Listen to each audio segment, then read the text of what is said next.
Morning, church. This is the recap from yesterday's sermon. I didn't get to really play out the application at the end. I had some questions throughout the sermon, but here's what I wanted to say at the end yesterday.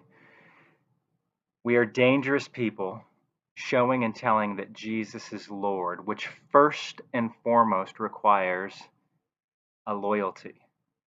Our first loyalty is to King Jesus. A good prayer at the beginning of the day is, Jesus, you are Lord. Have your will in my life today. Jesus, you are Lord. Have your will in my life today.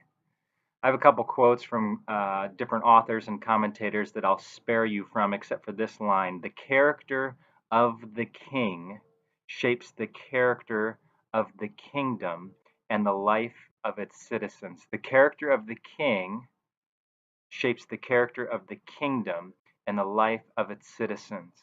It is imperative that we have our loyalty to King Jesus first and we understand that Jesus is Lord.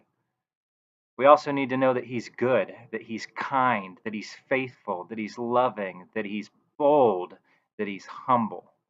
Knowing his character is important because we become more like him. So we're dangerous people showing and telling that Jesus is Lord, and our first loyalty is to the King, King Jesus.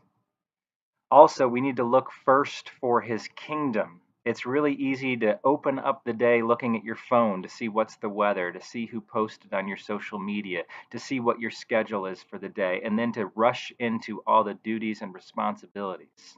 Seek first his kingdom is what Jesus taught in the Sermon on the Mount. When we seek first his kingdom, we don't let the anxieties, the concerns, the fears of the day rush into our minds from the get-go. That's hard not to do.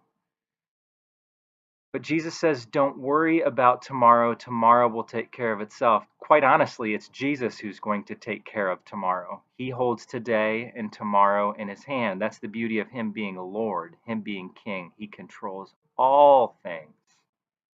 And as citizens of his kingdom, we want to trust certain things to himself, to him. The care of our bodies and our physical well-being, our financial situation, our kids, our family lives, our spouse, what they're going to do when they're out of our eyesight and protection. Jesus takes care of them when we're with them. He takes care of them when we're apart from them. And so we want to seek first his kingdom. That also means that we live like kingdom citizens. We're not worrying. I said that already. We're the kind of people who pray, who give, and who fast in secret. Other disciplines too. We withhold judgment rather than passing it. We're the kind of people who don't seek revenge, but go the extra mile with an enemy. We're the kind of people who don't look on other people like they're an object to us, not with lust, but we look at them as brothers and sisters. We're also the kind of people who tell the truth. When we seek first his kingdom, we are the kind of people who live like kingdom citizens. So our first priority is we're loyal to the king. We look first for his kingdom, and then we live for others to see Jesus. This was the last thing I was going to say. Again, I'll spare you quotes and thoughts from other authors. I will point out that when you follow Jesus, you are countercultural, meaning when people look at your lives, they see a different kind of consumption or spending, a different kind of family life. I heard a guy say recently who lives in Grand Rapids, he's a Bible prof up there. When people are walking through the park and they see a male and female pushing a stroller through the park with a baby in it, not a puppy, that's countercultural in their city in a lot of ways because traditional family life isn't something that they see. So we're countercultural in the way that we spend our time, the way we spend our money, the way that we treat people, the way that we listen first rather than shout out our opinions and convictions. Not only are we countercultural, but we're compassionate. We're the kind of people who want to hear someone else's story before we lob a judgment at them for making a particular sexual decision or a particular spending decision or how they use their time, their leisure. Let's listen and try to understand their backstory. What's their values? There's compassion there. And let's seek to help before we seek to condemn. Also, as living for others to see Jesus, we're the kind of people who do have convictions. The way Barry Corey talks about this in his book Love Kindness, we have a firm center but soft edges.